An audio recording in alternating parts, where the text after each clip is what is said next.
Chapter 4. They took their weapons, Jackson with a wicked flourish of sound, and faced each other in the living room. They bowed formally, smiles tugging at the corners of their mouths, despite the serious nature of what was riding on this contest. They started circling around the open area, looking professional and deadly. Both held their swords low as they eyed each other. Daniel made the first lunge. It was fast, but Jackson fended him off with a swift block and an even faster counterattack. Daniel blocked, made a feint, and swiped at Jackson's head in one fluid motion. But Jackson managed to block that too. And on it went. I watched as they danced around each other in fascinated wonder. There was a grace about what they were doing, a sense of history, skill, and sportsmanship. I was impressed with Daniel all over again. Daniel scored the first point. I started to clap automatically, but stopped when I remembered I wanted him to lose. Jackson smirked mysteriously as they backed up and got back into the starting position again. In the next instant, I knew why. In a flurry of aggressive movement, he spun Daniel's sword out of his hand and caught him square in the chest. Daniel was surprised for a brief moment, then his eyes narrowed dangerously. He went over and picked his sword up from next to the large fireplace. They started moving again, more intense, more fevered, and I had to back into the kitchen to watch. Jackson managed to score 3 more points on Daniel in quick succession, his smirk turning into a wide grin. Daniel's expression switched to chagrin, as if he thought he had been coined into doing something he didn't want to do. He managed to score 1 more point on Jackson, before Jackson's final point. "Yes!" I yelled as the foil hit Daniel in the chest, right over his heart. "Ha!" I grabbed my head at the pounding and had to lean against the wall for support. I kept grinning, though. This would be the beginning of the pact I had made with myself. This would be the end of running. Daniel eyed Jackson suspiciously. "You've been practicing with Han?"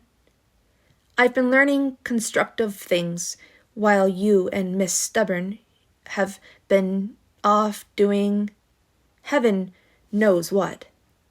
"Damn." Daniel set his foil on the table and came over to me. He was trying hard not to smile. "I have conditions," Daniel said to me.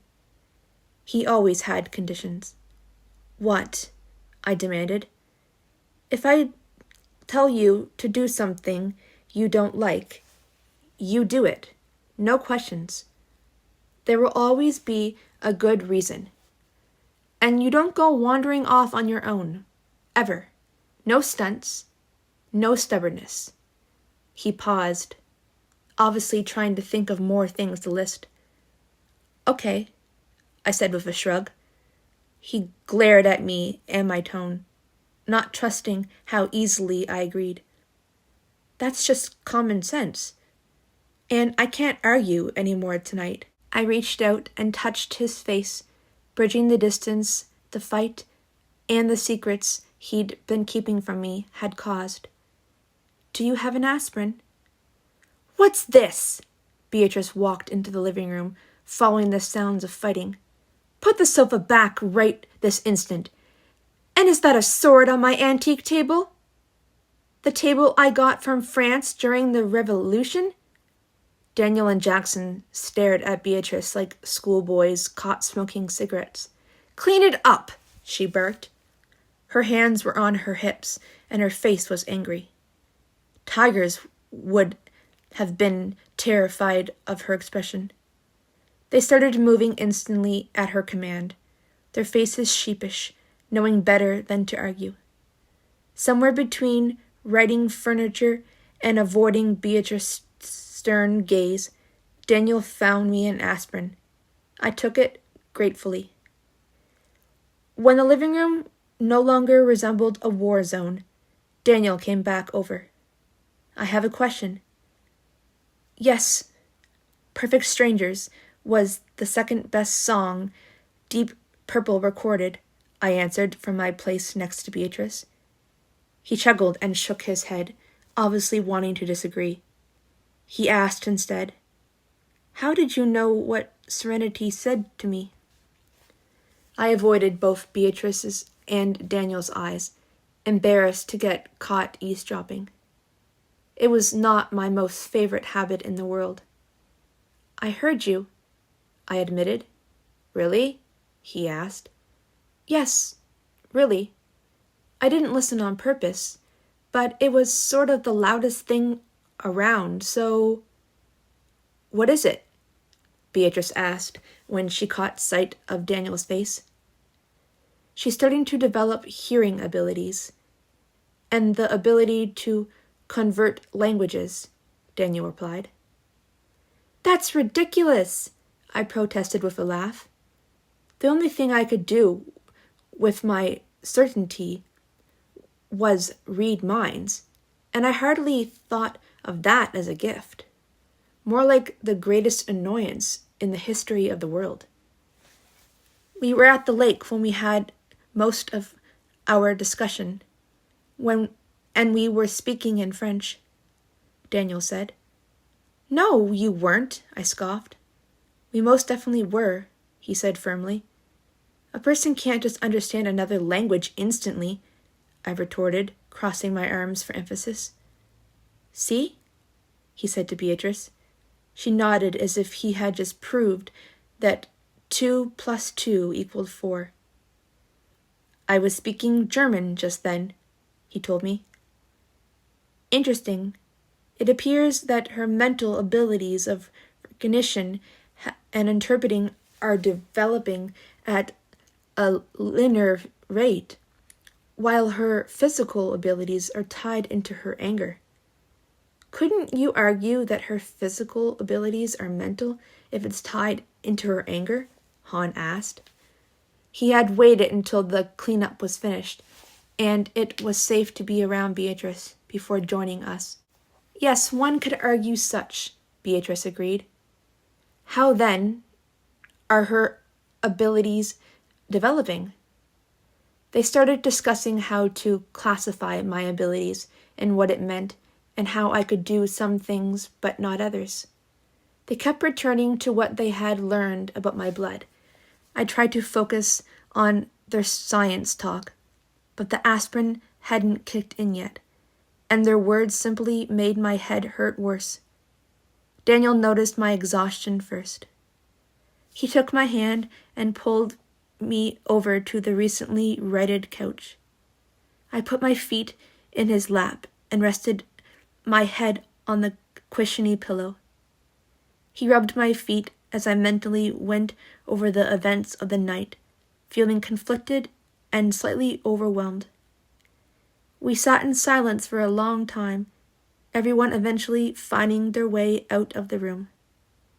When we were alone, Daniel said, "You are really coming to New Orleans?" "Yes, I am," I replied. "I can't shake this feeling that everything is about to change," he said. "Change isn't necessarily bad," I said, closing my eyes. He replied. He kept up his slow rub on my feet, making me feel even sleepier and warm. "But I can't see which way the change is coming from," he said very quietly. "Daniel," I sighed, with my eyes still closed. "Let's worry about it tomorrow." "It is tomorrow," he said. "You know what I mean," I mumbled. I was already drifting off. As I fell asleep, I heard him start to hum a sad old melody. Between one melodic note and the next. I shifted into a more peaceful sleep than the one I had woken from. I woke up to talking. I blinked to clear away the sleep and the strange dreams of foreign places. Daniel was in the same spot as last night, looking as if he hadn't moved an inch. He played with my toes as if during the night he had decided to adopt them. He smiled when he saw me wake, but he didn't get a chance to say anything. "She's up! Alex, she's awake!" Right. That was what had woken me up. I tilted my head back and saw Ellen and Alex at the long table eating a banquet of breakfast food. Ellen ran over and put her arms around me. "I was so worried. When I came by last night, you were asleep, and I didn't get to talk to you, but you looked so pale." "I'm fine, Mum. Just a bit banged up." "Just a bit banged up?" she repeated. "Getting a bruise is getting banged up, not getting stitches." "You came by last night?" I asked to divert.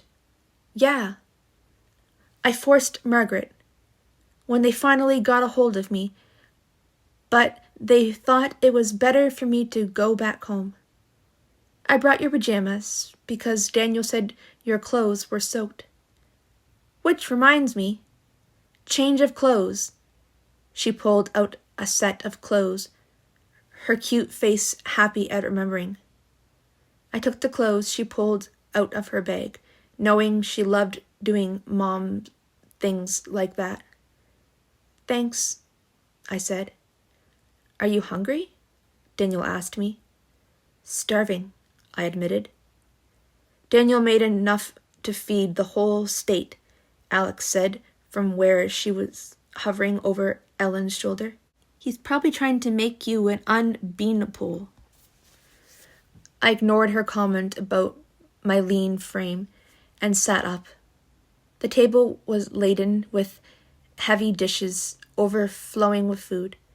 Daniel and his family didn't need to eat, so any kind of food in the house was ridiculous. "Where'd you get the food?" I asked, amused.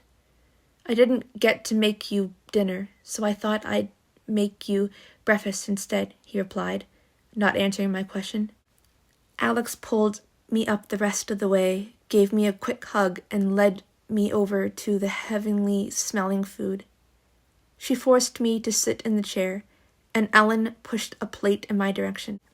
As I ate, Ellen chatted about her date and anything but the serious things we all need to discuss.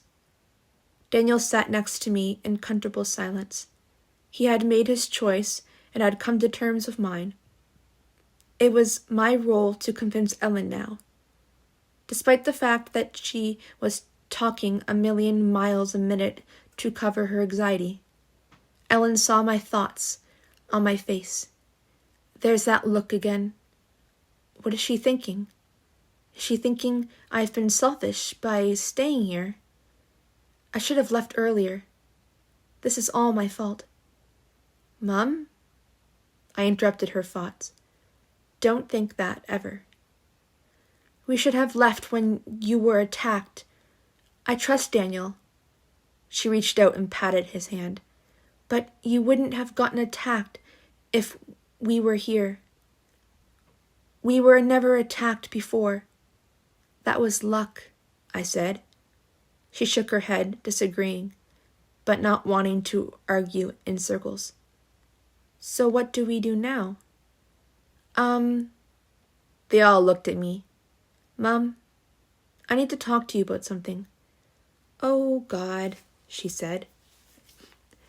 I've decided, well, I searched for a way to begin that wouldn't hurt her feelings." "Since when do you have trouble with words?"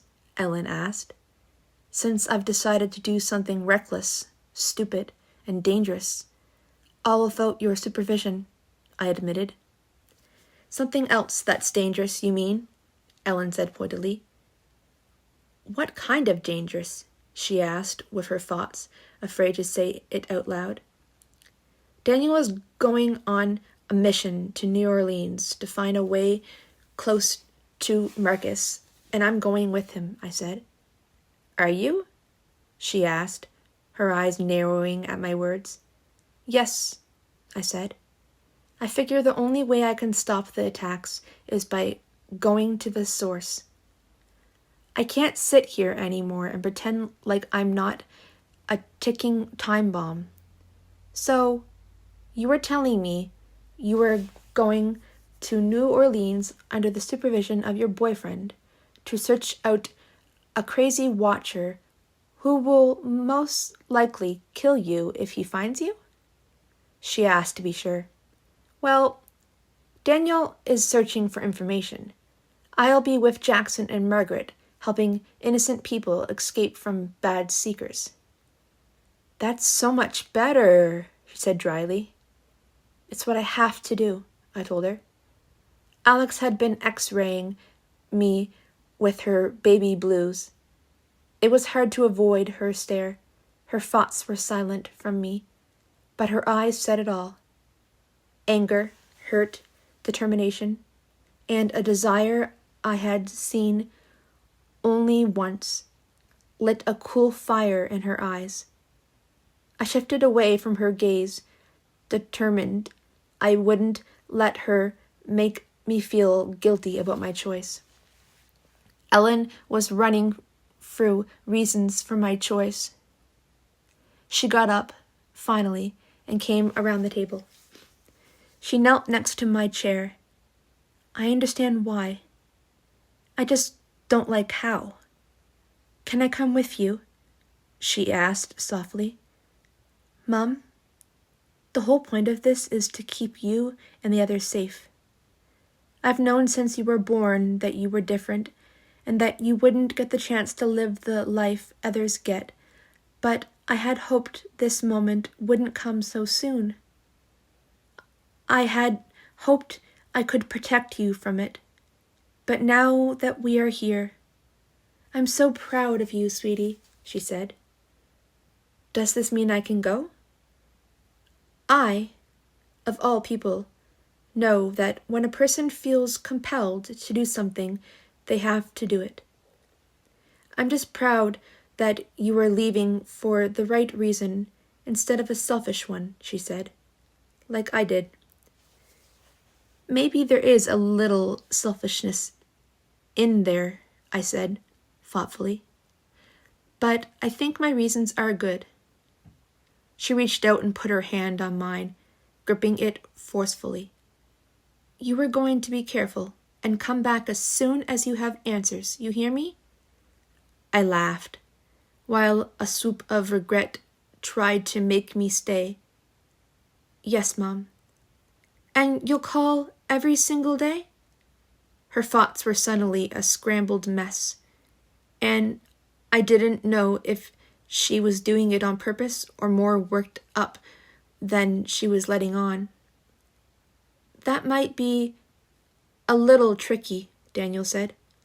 Calls are easily traced, and the people who are tracking us definitely have the resources for those kinds of traces. We'll have to be careful. He tapped impatiently on the table despite his appearance of calm. I think a part of him had been hoping Ellen would forbid me to go, would make me feel guilty enough to stay. He didn't understand how understanding Ellen could be, or else he had underestimated Ellen's ability to know when a person had to do something for reasons that didn't always make sense.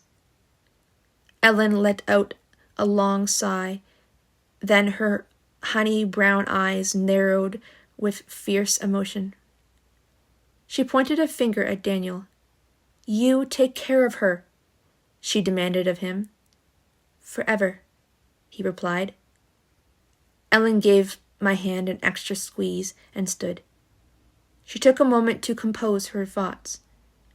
When are you leaving? She asked. Tomorrow. We are going to drive, Daniel said for me. You were going to drive to New Orleans? Alex asked. It's the best way to stay off the radar. It would look a bit funny if I showed up with a bunch of watchers in tow to get myself recruited by Marcus's new pet down there. They will do their homework on me, and I have to look the part, desperate and alone. You make it sound like they are everywhere, and that they can hack into anything, I scoffed. Yes, he agreed. Oh. We have a lot to do before tomorrow, Ellen said, as casually as she could manage. Stories to tell the school, and packing, and whatever, so I think we should get started. I knew she really just wanted to spend time with me before I left.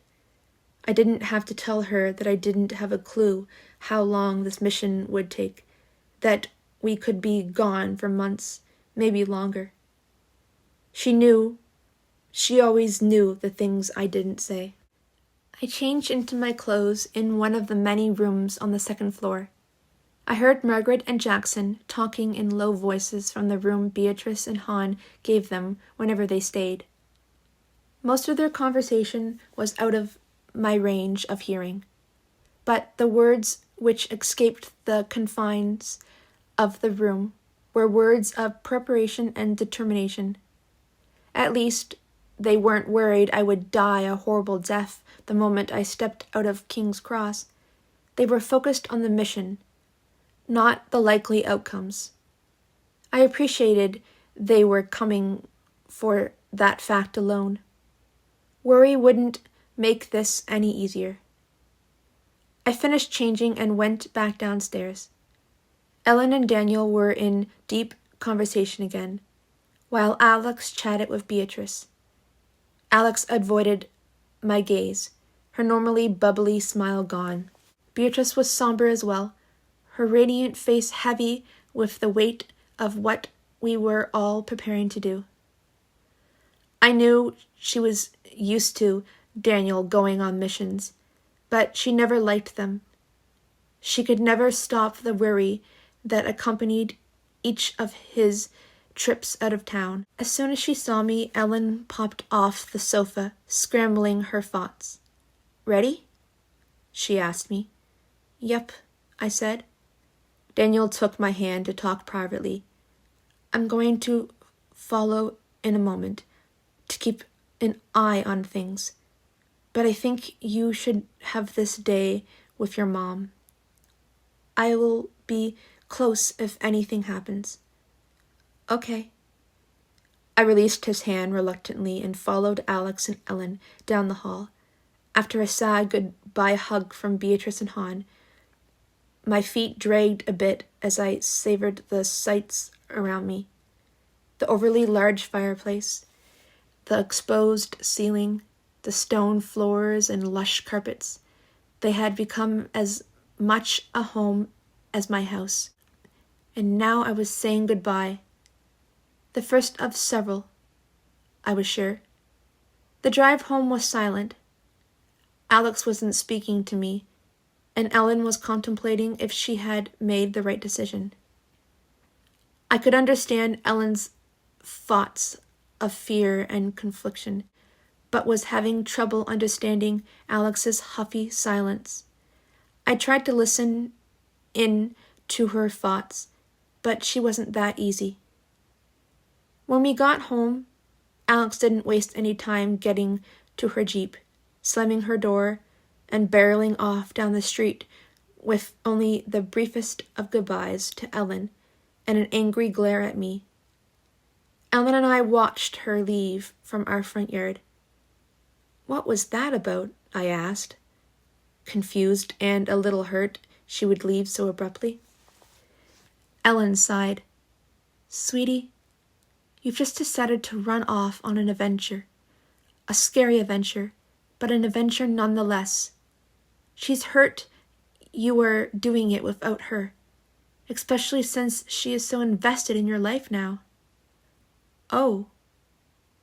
I found Ellen's eyes.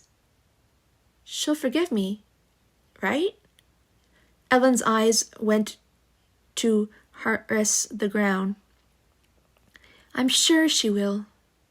Eventually. She sighed and shook her head. Then, not wanting to spend the day in sadness, she grabbed hold of my arm and pulled me close.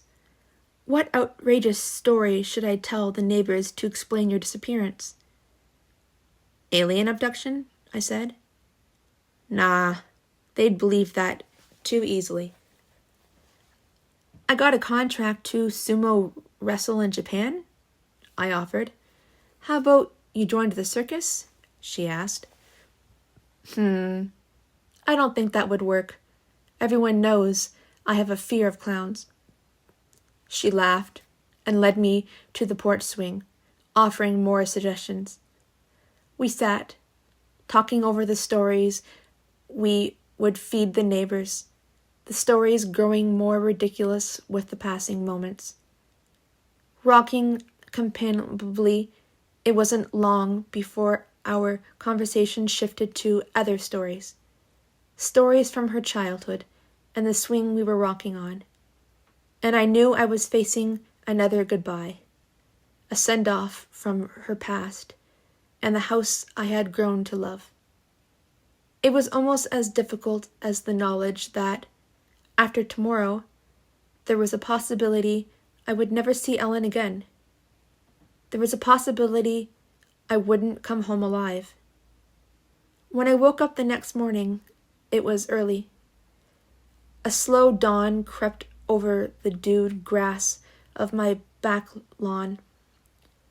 The window I had left open brought me sense of summer and the steady growth of the old forest. My head pounded and my neck throbbed from my injury, but I knew they weren't the reason for the bad feeling in my gut. I rolled over, feeling a presence next to me on the bed, and saw Daniel. He had a computer on his lap, which he was staring at intensely. When he felt my movement, he looked over and smiled. The smile wavered a bit when he saw my expression. He shut the computer and put his hand on the side of my face in compassionate understanding. No one would think any less of you if you stayed. I would. Did you stay all night? I asked. Well, just the morning hours. I had to wait for Ellen to go to bed. She had to call Sam to come over because she was, crying. Oh. I sat up and avoided looking at the duffel bag she had helped me pack, which was by the chimney in the center of my room. What time are we leaving? As soon as Jackson gets back with a proper vehicle. What's with the computer? I asked. It's a tracking program I designed. It pulls the police database of a city in with state and federal databases and creates a map of the unusual disappearances. It then narrows down the criteria to disappearances related with our kind. I use it to track down watchers and night stalkers killing humans. I was updating it for New Orleans so Jackson and Margaret could use it. And me? And you, he said. So, it tracks down bad watchers? I asked. It tracks down deaths. You have to use your own common sense and skill to find the watcher. This just narrows it down, he explained. That's pretty cool. It's always worked in the past. He sat the computer on the ground and rolled out of the bed. He walked around to my side of the bed and held his hands out to help me up. You should probably shower and get ready. Ellen is about to get up. I'll pretend to just arrive while you are in the shower. Okay, I agreed. He kissed me lightly and left. I took a moment, savoring the slight breeze in my room and the delicate light on the trees, then gathered my clothes and went to the bathroom to get ready for the day. Ellen was red-eyed, but in control. When I finally went downstairs, Sam held her hand and glared at me as I entered. He didn't say anything, but his thoughts were in full lawyer accusation mode. They pointed out every guilty emotion I was feeling. How could you leave her? How can you put her at risk? Why are you being so selfish in following Daniel? There are other people in this world beyond you. What if Alex? How could you leave her to what you have done to her? His eyes told me he knew I could hear every single accusation. I sat at the table, accepting his blame, and found Daniel's eyes. He was leaning against the counter, watching the scene with a curious expression on his face. "Morning," I said to the room. I catalogued the people around me. "Is Alex coming by before?" "She didn't say," Sam said. "She locked herself away in her room and wouldn't come out when I told her to." "That doesn't sound like her," I said, hurt beyond words. "Sometimes people act in ways we don't like," Sam said pointedly. "Sometimes," I agreed. "Jackson is here," Daniel said softly. "I'll get your bag." He was really giving me time to say goodbye. I was upset I wouldn't get to see Alex, but I couldn't change her choice. I couldn't change the fact that I was leaving. I had already made up my mind. Ellen's brown eyes were a doe caught in headlights as she looked at me. She didn't know what to do now that the time had actually arrived. Her thoughts were panicked that we were really saying goodbye. She kept circling around the idea that it had always been me and her. I stood and pulled her into my arms. Her hug was tight and said more than her thoughts. She finally held me at arm's length and smiled, setting aside her panic so that it wouldn't be last thing I remembered her by. "I'm going to learn how to cook while you are gone," she declared. "Poor Sam," I laughed. Sam actually smiled. He reached out and gave me a one-armed hug, not forgiving me, but not wanting to part on bad terms. "Be careful, and call when you can," he commanded. "I will," I promised. They followed me to the door. Daniel was waiting with Jackson and Margaret on my lawn, the three looking like surreal lawn ornaments as they talked. Beyond them was a minivan. It was old, with duct tape holding the rear window in place, and had a sticker that said, "I hate bumper stickers." I took that to be an ominous sign. So did Ellen. "I feel better about this already," Ellen muttered to Sam. My grin at her words was crooked, but I didn't let the scary-looking van deter me. I waved uncertainly, then turned to the van. The first step inside the van was the worst. It smelled of cigarettes and stale sweat, as if someone had purposefully rubbed their sweaty body over the seats until they smelled as bad as humanly possible.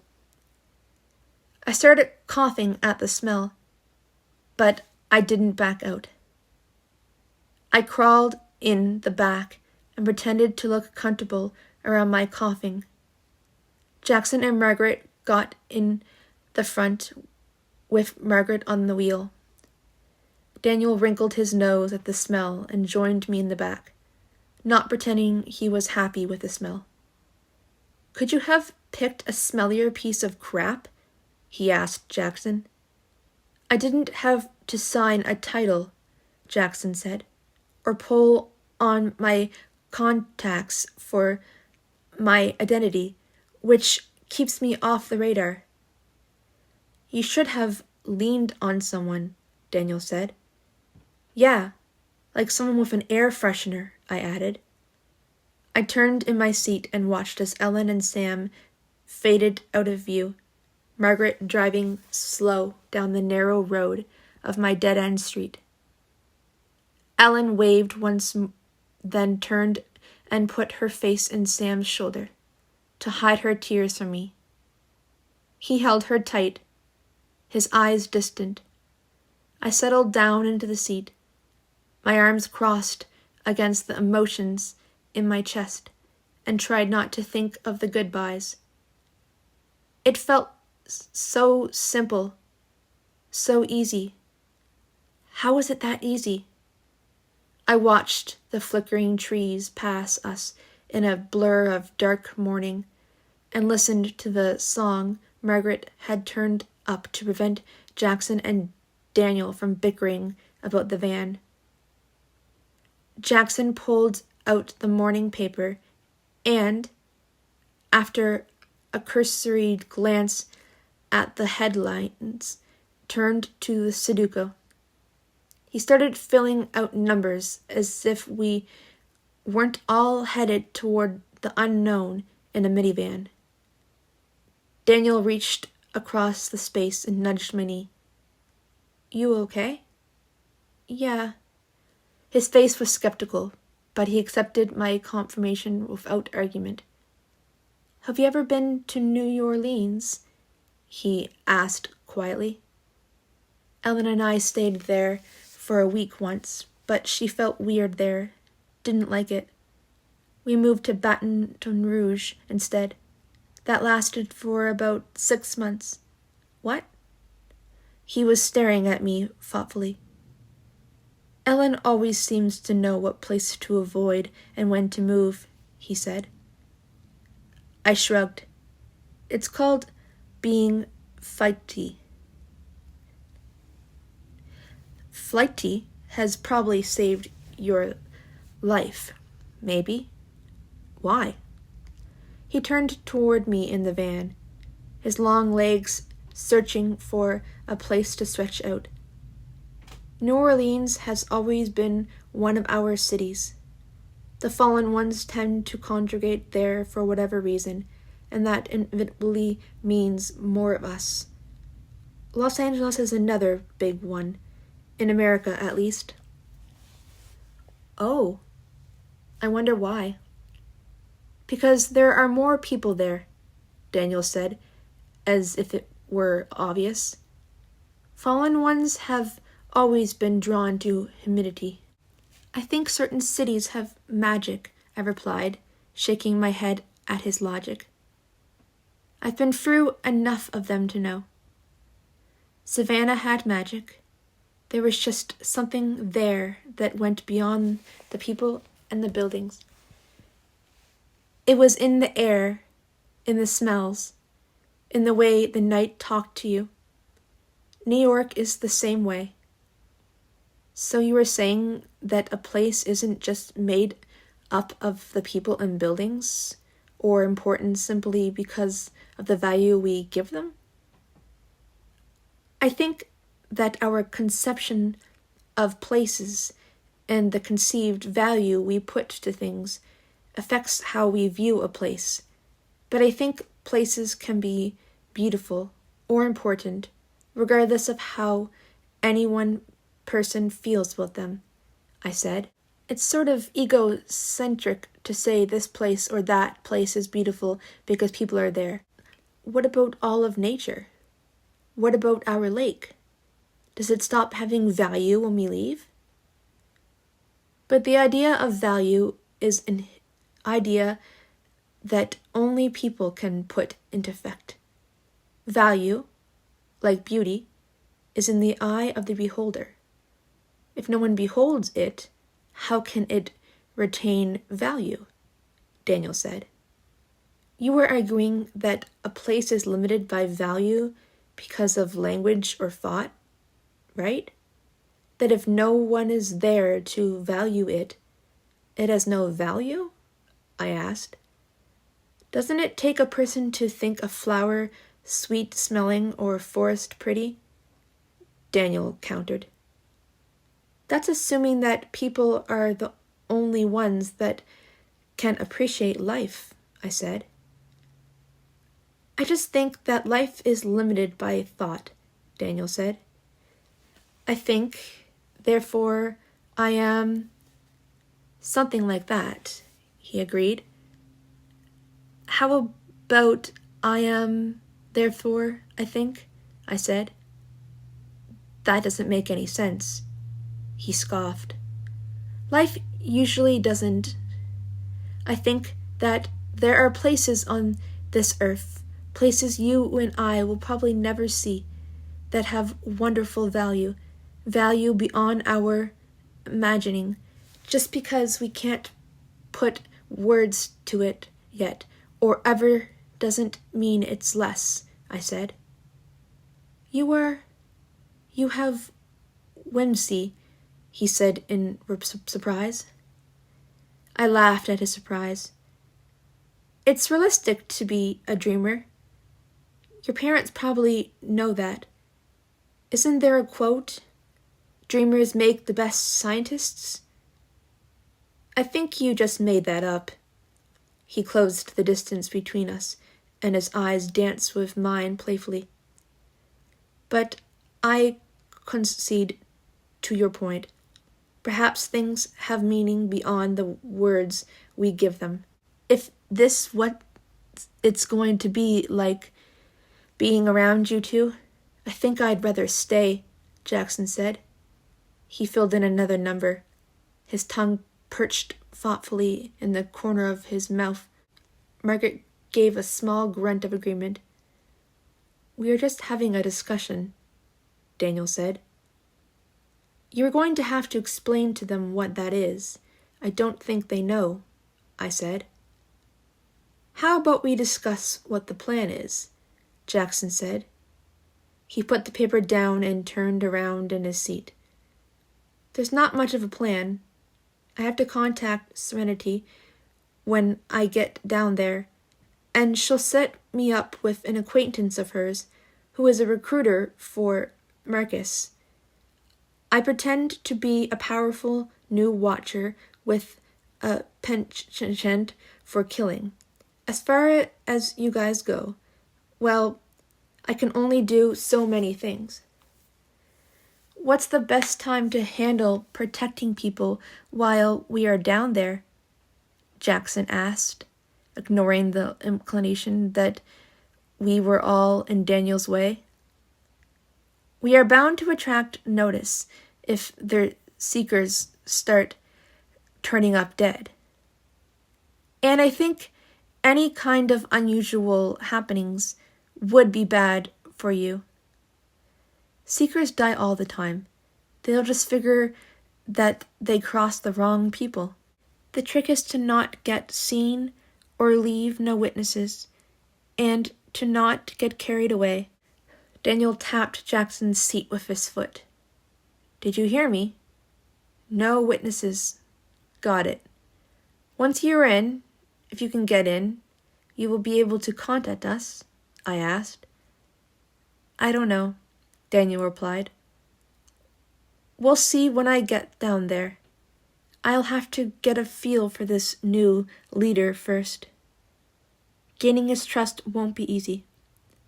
Trust never is, I agreed. The trip was tedious, not the way I imagined a grand adventure to start. The progressive, monotonous symphony of wheels on pavement lent a throbbing to my already throbbing head. After a while, I lost where my headache ended, and sound began. It became engraved in my very being. While the sound was a promise of an unknown future, the conflicting emotions raging inside were almost as bad as the circular click of rubber on asphalt. Leaving had never felt this scary. I had always kept one foot ready to hit the road in case Ellen changed her mind about our latest town. King's Cross wasn't even the longest I had ever lived somewhere, but leaving had never been harder. I thought it was because I had never really had a home before. I knew I had to be crazy to give that up. Crazy enough to go to New Orleans in a stinking minivan with 3 people who could kill as easily as a buttered bread.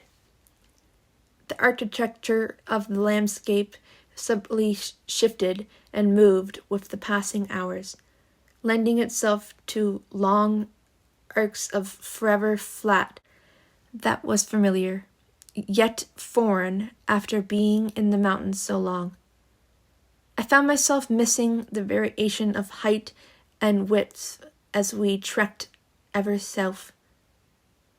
Something else beyond the oddness of the flat permitted the very air the further from home we got.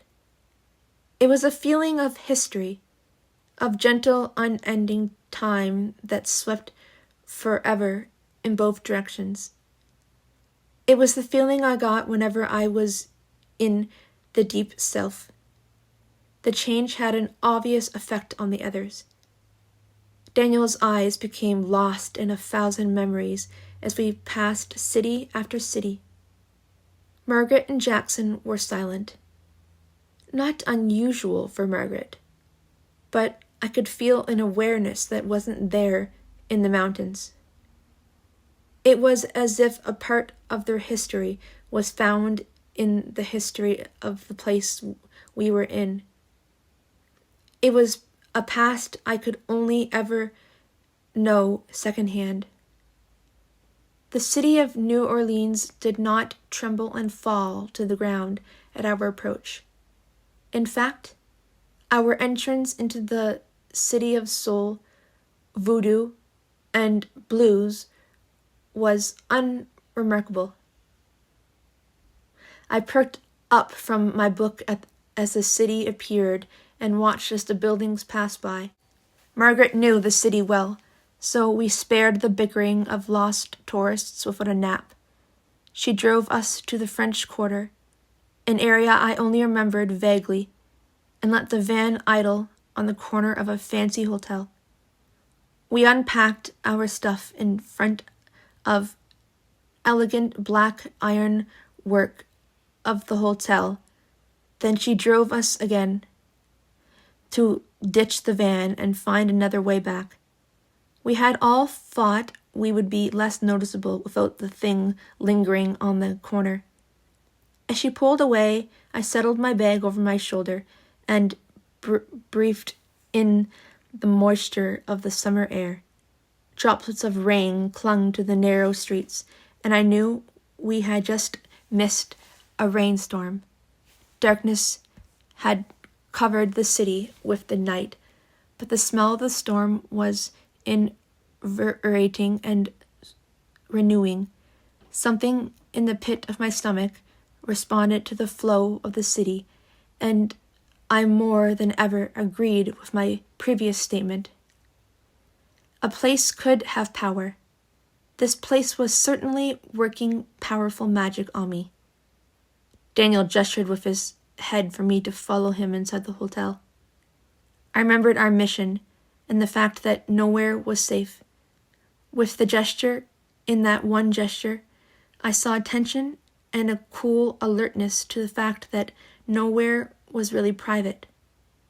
The interior of the hotel was elegant yet simple, as if the designer had known elegance wasn't about cheap baubles meant to distract to beholder. Gold walls and thick staircase dominated the lobby. Carefully done flower arrangements accentuated the color scheme. People moved around the lobby area, some headed to a late dinner, other the art scenes nearby. wrapped up in their destinations, no one looked at us twice. A man wearing the pressed uniform of the staff perked up when he saw us and quickly stopped texting on his phone. "Can I help you?" he asked, his voice thick with a southern dialect even King's Cross couldn't manage. Daniel smiled, and his whole face shifted into a look I hated. It was the look that meant he was about to get his own way. It took him a while, the clerk being particularly stubborn, but a hefty tip, and a many smiles later, Daniel managed to get us a room paid in cash up front, no questions asked. The man's eyes raked over our faces carefully, cataloging details to spread to the rest of the staff later. I just hoped it wasn't the sort of details that got us noticed by the wrong sorts of people. I assumed it would remain fodder for the board staff until the next big mystery came along. Keycards finally in hand, we went to our rooms to get settled in.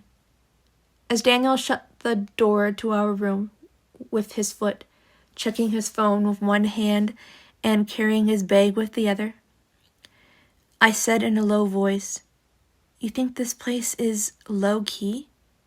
If Snobby from downstairs doesn't inform the whole French Quarter about us by the morning, I'll be shocked." Daniel looked up and shut his phone again with a shrug. "They have cable here, and wireless internet." "Most hotels do," I said. "Serenity suggested it," he said reluctantly. "This area is where our kind with lots of cash stay. Watchers with cash always have bodyguards. Starting somewhere here is extremely foolish, so it's safe." He moved past me and sat down on the large bed. I kept my place in the center of the room. "I knew you'd find a way to be all protective despite being away." I hesitated. "It seems like we are putting a lot of trust into this Serenity. Are Jackson and her really that good of friends?" "Not really," he admitted. "Okay." I crossed my arms. "Then why do you trust her?" "Because we have no other choice," he replied. His face told me he didn't like the idea any more than I did. "Uh-huh." I started pacing. "When do you have to go?" I asked. "Tomorrow morning I meet Serenity. Then she's going to arrange a meeting with her contact. She has to make it look like she's not involved, though. They know her down here." "It sounds so Jason Bourne-ish," I said. I looked at the alarm clock by the bed and realized that tomorrow wasn't that far off. Then I would be stuck with only Margaret and Jackson for company. I wasn't looking forward to it, for multiple reasons. "It's much more confusing than any movie," Daniel said, "and a lot less certain the heroes are going to live." That was a great thing to mention on the eve of his departure. I stopped pacing and stared him down, his words scaring me. "You are going to be careful." He stood and took my hands, his eyes bored into mine. "I'm going to be more than careful. Careful is going to be jealous about how cautious I will be. It's going to look at me and go, 'Man, I wish I was that safe about things.'" I smiled. That was the lamest assuring I have ever heard. I slipped his arm around my waist. "But I accept, provided you mean it." "I do." "Good, 'cause I'll find you if you don't," I promised. He smiled and bent forward to kiss me, just as our lips met. The door linking our room with the central room of the suite burst open. Standing in the middle of the doorway was an extremely irritated Margaret. And beside her, looking for all The world, as if we had never parted, was a grinning, smug Alex.